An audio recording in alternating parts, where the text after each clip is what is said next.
And now, stay tuned for the program that is rated tops in popularity for a longer period of time than any other West Coast program in radio history. The Signal Oil program, The Whistler.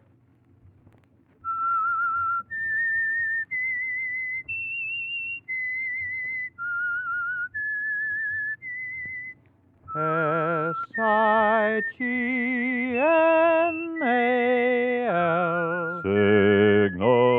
Signal gasoline. Signal, the famous Go Farther gasoline, invites you to sit back and enjoy another strange story by The Whistler. For extra driving pleasure, the signal to look for is the yellow and black circle sign that identifies Signal service stations from Canada to Mexico.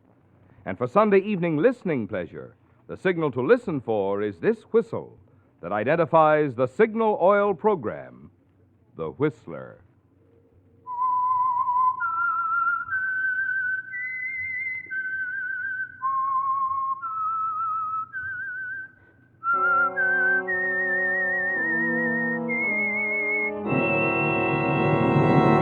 I am the Whistler, and I know many things, for I walk by night. I know many strange tales hidden in the hearts of men and women who have stepped into the shadows. Yes, I know the nameless terrors of which they dare not speak. And now the Whistler's strange story. Letters from Aaron Burr.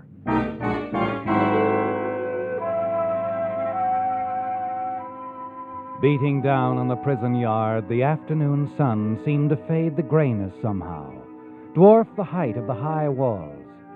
The prisoners, milling slowly about or standing in little groups, were talking quietly, smoking during their brief recess from the chores of the jute mill, the machine and print shops.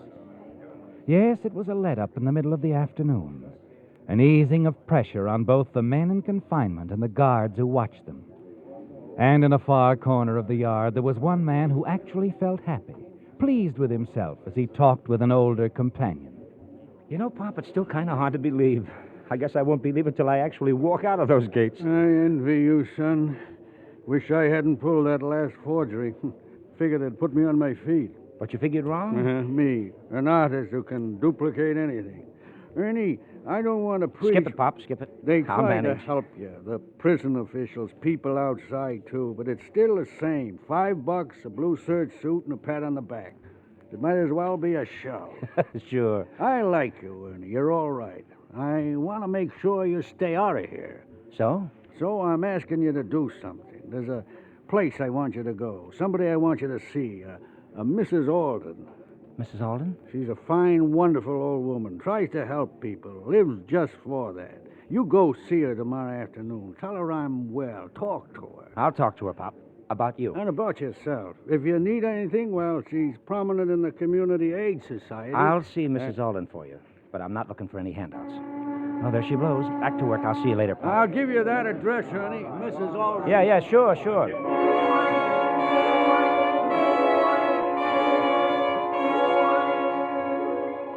You forget Pop Wiley almost immediately, don't you, Ernie? Yes, because you've other things on your mind, other plans. And the hours drag until the following morning when you're ready to leave. Ready to become Ernie Madden again, rather than number 2214. And then finally, as the big gates open for you and you walk through, there's a car waiting for you. And your old friend Joe Bennett reaches out to shake your hand and pull you inside. Hello, Ernie. Good to see you again. Really good. Thanks, Bennett, thanks. Well, I see you got my letter asking you to meet me. You sure did. Come on, get in. Say, one thing. Take a look across the street there. What, the dame? Yeah, you know her? Never saw her before in my life. Funny. Why? She's been hanging around ever since I pulled up. Kept watching the gate. Just sitting there in the car. Watching. Waiting. Oh, well. What do you want to do, Ernie? First, where do you want to go? First, take me to the best men's store in town. And then? And then you can let me have a couple of $100. I want to get started right. Check.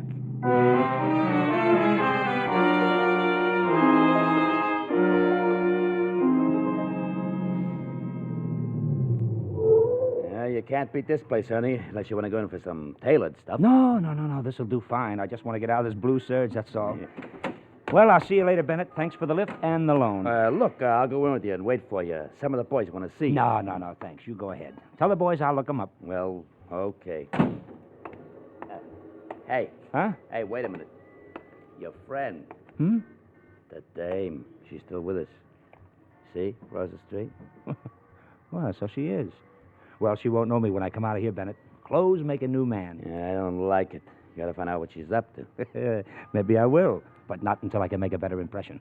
So long, kid. So long.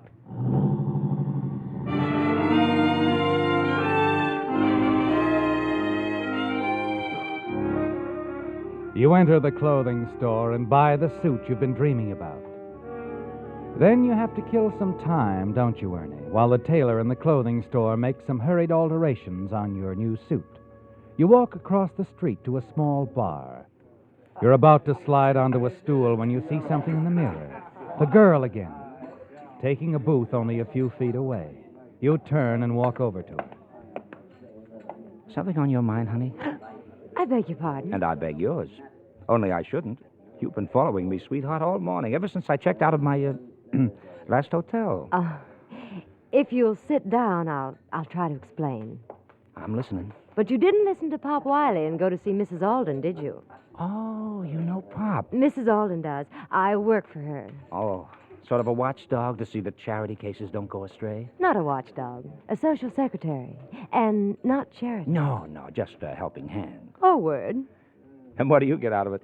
Not a living. I donate my time. Not all of it, of course, but I'm there every evening. I also have a curio shop. You know, antiques, old manuscripts, objects of art. I think a couple of martinis would be objects of art right now. May I? Please, I know how little you poor boys are given to start out again in the cold, cold world. Now, you're wrong, honey, about me. I don't need a helping hand, a kind word, or a loose buck. Oh, I'm sorry. And don't let the blue serge fool you. I'm changing that, too. Oh? Oh, yeah, you won't know me. I just bought me a complete new outfit. Taylor had to make a few alterations, you know, cuffs, sleeves, padding in the shoulders. Really? I'd have thought in your case they'd have to take a little padding out. Well, thanks. You're cute, too. Oh, waiter. Never mind ordering for me. I think you can manage drinking alone. You seem so self-sufficient. Okay, it's your loss, honey. I'm sure of it. Goodbye. You ought to stick around and see me with the shoulder padding.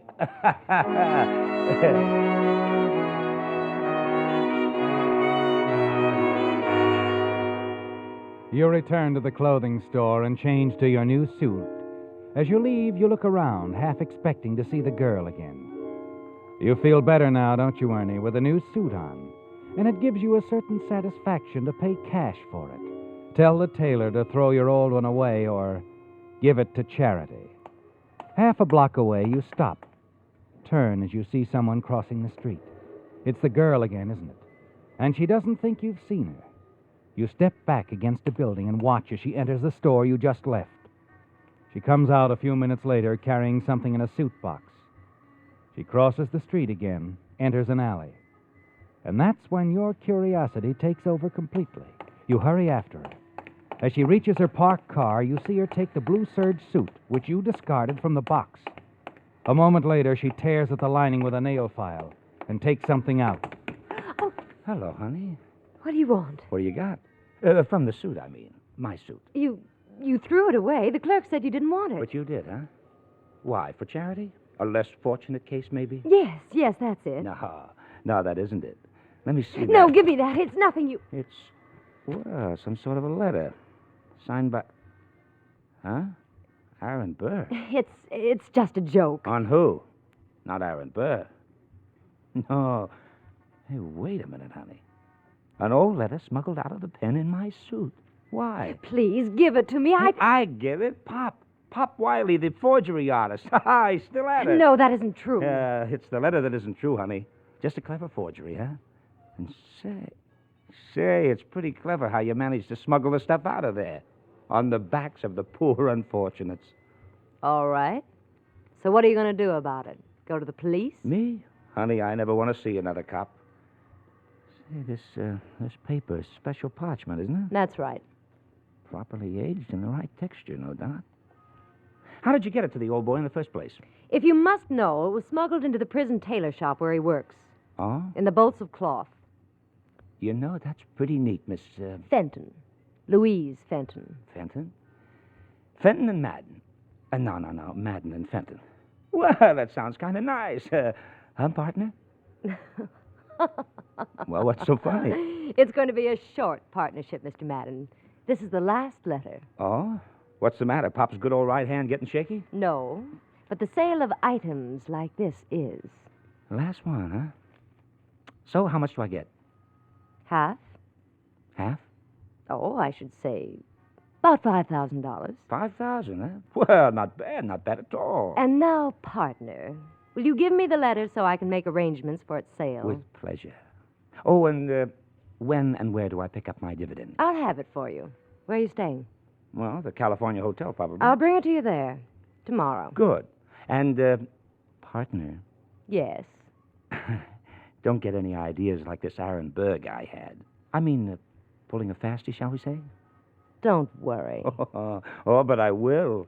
I'll be sticking close to you, honey, right up till we meet again when you deliver those 5,000 wonderful green clams. Yeah, till then, I'll think of nothing else.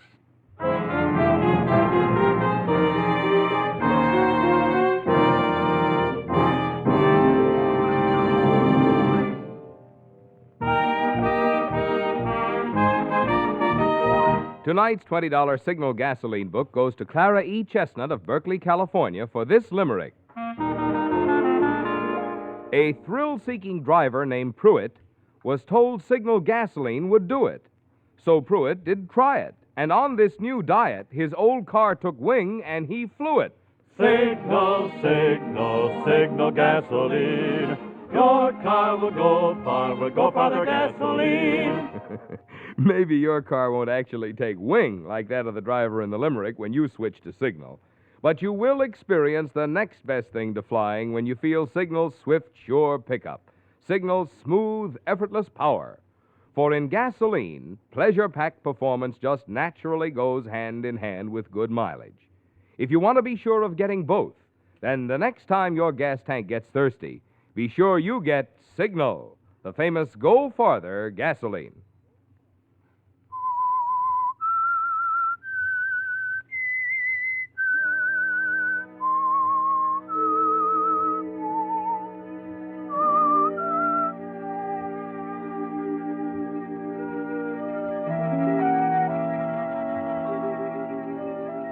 Well, Ernie, the advice from Pop Wiley is about to pay off for you, isn't it? More than Pop planned, of course. He wanted you to go to Mrs. Alden's house for another reason, didn't he? So that his accomplice, Louise Fenton, could somehow manage to get your suit and the letter that Pop forged. The letter supposedly written over 100 years ago by Aaron Burr, and worth quite a sum in the current collector's market. Yes, you spoiled it all for them by catching Louise in the act of ripping the lining of the discarded suit given you the day you left prison. Now they're forced to include you in their highly profitable enterprise. There's always the danger, however, that Louise will be foolish enough to try to run out on you. And you wonder about it after she leaves you. Wonder, too, about Mrs. Alden and where she fits into the plan. You decide not to take any chances. That evening, you pay a visit to Mrs. Alden and surprise Louise.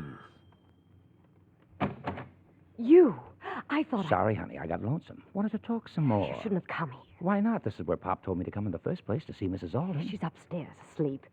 I told you I'd bring you the money. I thought you just might have picked it up earlier. All right, I did. Here, I have it for you. Just a minute. Oh, it's okay. I'll just come in and sit down, and we'll, Who is it, Louise? Oh, it's Mrs. Alden. So I'll see you. No, you've got to leave. Louise? It's all right, Mrs. Alden. Where does she figure? She has nothing to do with it. Just an eccentric old lady who Louise? I didn't ask if it was all right. I said, who is it? Oh, why, it's only... Never mind. Now that I'm down here, he can answer for himself. Well, young man. My name is Madden, Mrs. Alden. I've heard about the wonderful work you're doing. I mean, with some of these boys getting out of prison. Oh? Yes, and I'd sort of like to, well, help in some way. Mr. Madden means a small donation, Mrs. Alden. Perhaps like the set of books you donated to the prison library. Oh, no, Miss Fenton. That isn't what I mean. No. I want to be actively engaged. Help you, perhaps. Be here for several days or a week or on call or anything, Mrs. Alden. Anything at all. Well, we can certainly use help, can't we, Louise? Yes. Yes, certainly.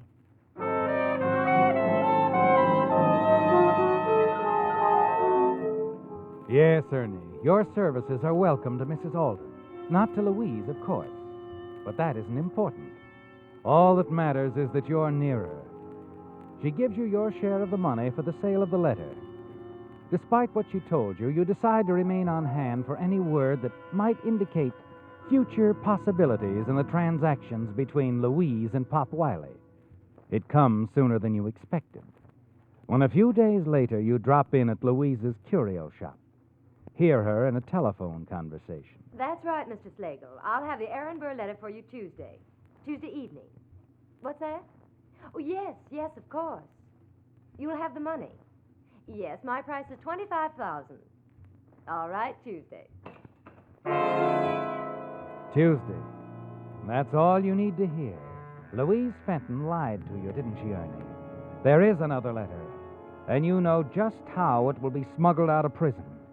Yes, and that's why you're waiting outside the gates on Tuesday, bright and early, ready to intercept a certain party who's being released. Hello, Sid. Huh? Oh, Ernie Madden.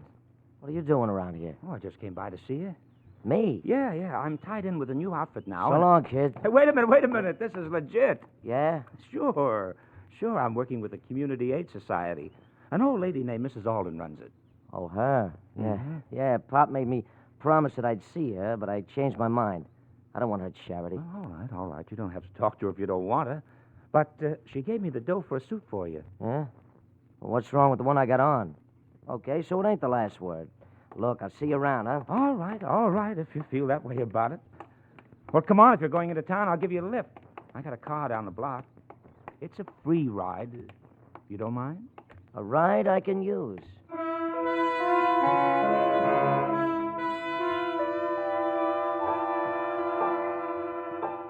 You get him away just in time, don't you, Ernie?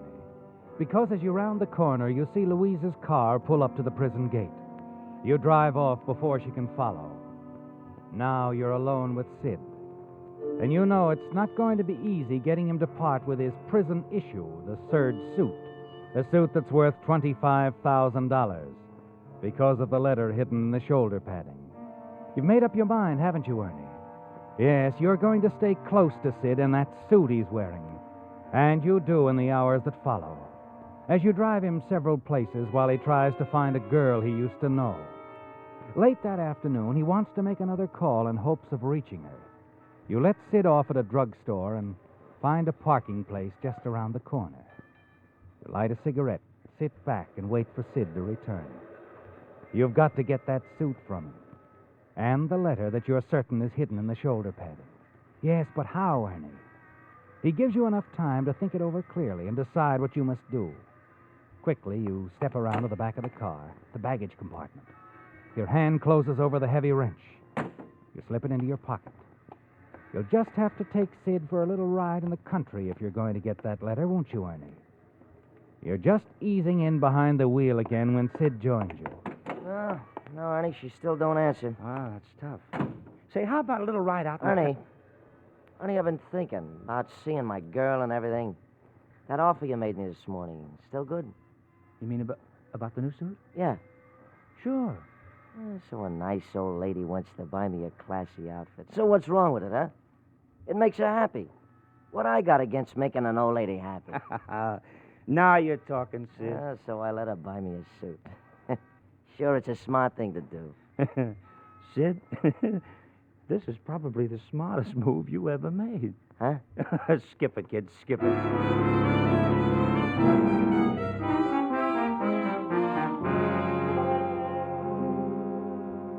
Yes, I think you'll really enjoy this suit, sir. Now, let me see. We'll have to shorten the sleeves a little. Making a bit here, here. And the pants, too, pal. Of course. I'll have our tailor here in just a moment. By the way, will it take long? Well, we've been rather busy, you know. Oh, I'd say we could have it ready sometime tomorrow afternoon. Look, pal, maybe you and the tailor could get together. Here, split this 20 between you and get the suit out for my friend while he waits, huh? Well, I think perhaps we can arrange that. The alterations are minor, really. Fine. Here you are, and this will take care of the suit. Thank you. Hey, you leaving, Ernie? Yes, I have a very important date, Sid. Here's a magazine you can read while you're in the dressing room waiting for the alterations. And look, Sid, I'll just take this blue serge of yours with me. Mrs. Alden, you know, she can give it to somebody who could really use it, see? I'll see you around, pal.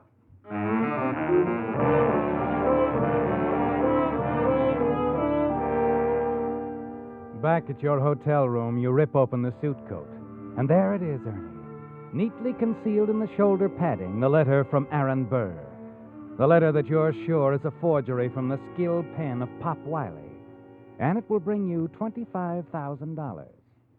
It takes you a little time to find the man you're looking for, Mr. Slagle, the man Louise spoke to. But finally, you find his phone number, call his office, and then... Hello? Hello, is Mr. Slagle in? Hello, Ernie. Louise. Yes, Ernie. I've been expecting you to call. When I didn't hear from you, I knew you'd call here. So I've already talked with Mr. Slagle. What's the idea? I told him, darling partner, that you'd be delivering the letter. You can meet us at my curio shop. You know the address. Okay. What time? 8 o'clock will be fine. And don't be late, Ernie. Mr. Slagle is a very interested buyer.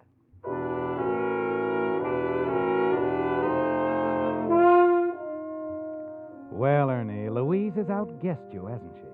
But it's still a windfall, and you'll still share in Mr. Slagle's payment. Shortly before 8, you drive across town and enter Louise Fenton's curio shop. Oh, come in, Ernie. Come in. Hello, Louise. I want you to meet Mr. Slagle. Mr. Slagle, Mr. Davis, my associate. How do you do, Mr. Davis? Mr. Slagle? You have the letter, Ernie. Oh, yes. Here you are, sir. Yeah, thank you. Yes, this is it. And now, Miss Fenton, this envelope is for you. If you care to count the money... No, that won't be necessary, Mr. Slagle. Thank you. After all these years, the letter is mine. You don't know what this letter means to me, Miss Fenton, Mr. Davis. And you don't know what this envelope means to me. To both of us, darling. Of course, Ernie. To both of us.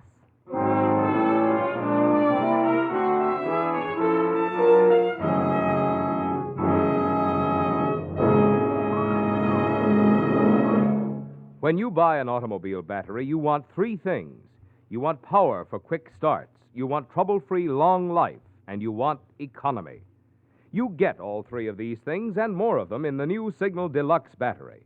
Power, you get up to 35% more power because the microporous all-rubber separators in new Signal Deluxe batteries hold twice as much acid solution between the plates.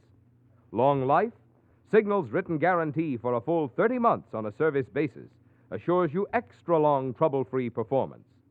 Economy, those extra months and months of service in a Signal Deluxe battery mean amazingly low cost per month, which is the only logical way to compare battery costs.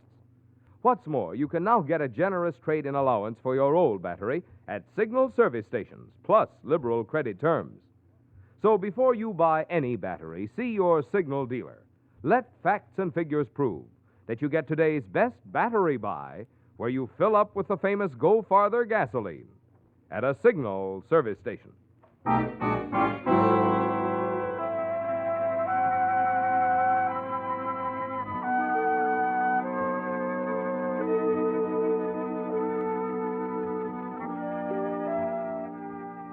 It's over, Ernie.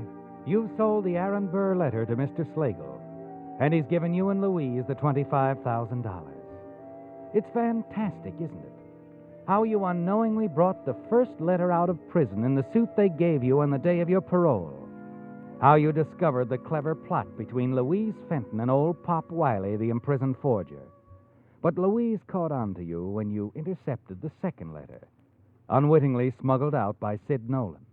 Yet it really doesn't matter now, because the money Mr. Slagle just paid for it is enough for both of you.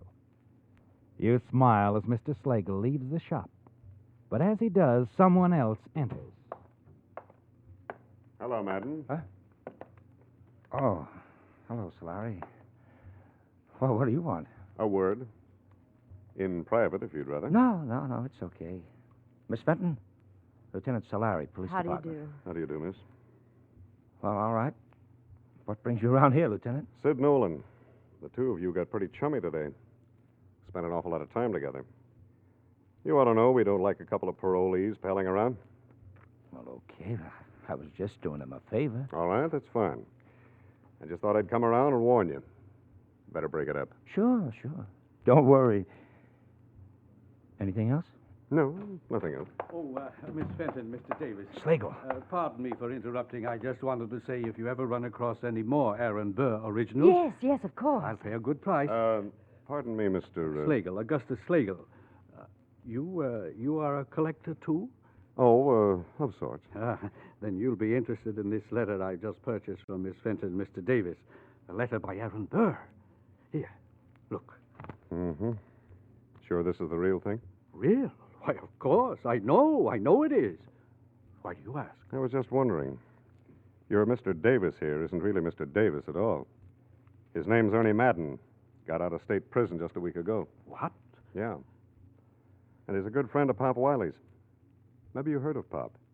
An expert forger. Very good at things like this. You mean this letter? You think it's... I think we'd better take this downtown, have it checked. How about it, Ernie? Okay, Sir Larry. Why bother?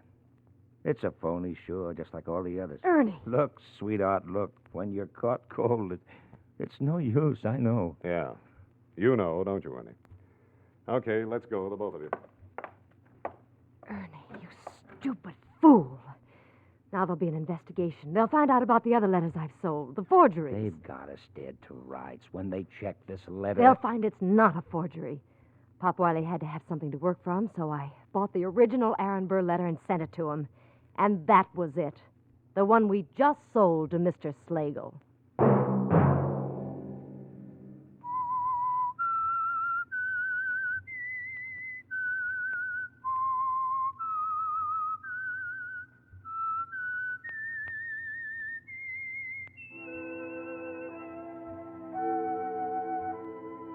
Let that whistle be your signal for the Signal Oil program, The Whistler, each Sunday night at this same time. Brought to you by the Signal Oil Company, marketers of Signal gasoline and motor oil and fine automotive accessories. Remember, if you would like the fun of having your friends hear a limerick of yours on The Whistler, the address to which to send it is the Signal Oil Company, Los Angeles 55, California. All limericks become the property of the Signal Oil Company. Those selected for use on The Whistler will be chosen by our advertising representatives on the basis of humor, suitability, and originality. So, of course, they must be your own composition.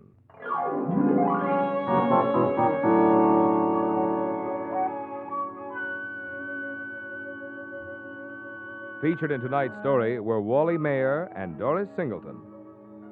The Whistler was produced and directed by George W. Allen, with story by Joel Malone, music by Wilbur Hatch, and was transmitted to our troops overseas by the Armed Forces Radio Service. The Whistler is entirely fictional, and all characters portrayed on The Whistler are also fictional. Any similarity of names or resemblance to persons living or dead is purely coincidental. Remember, at this same time next Sunday, another strange tale by The Whistler.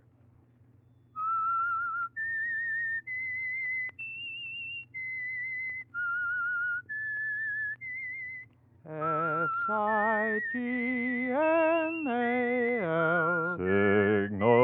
Signal gasoline. Marvin Miller speaking. This is CBS, the Columbia Broadcasting System.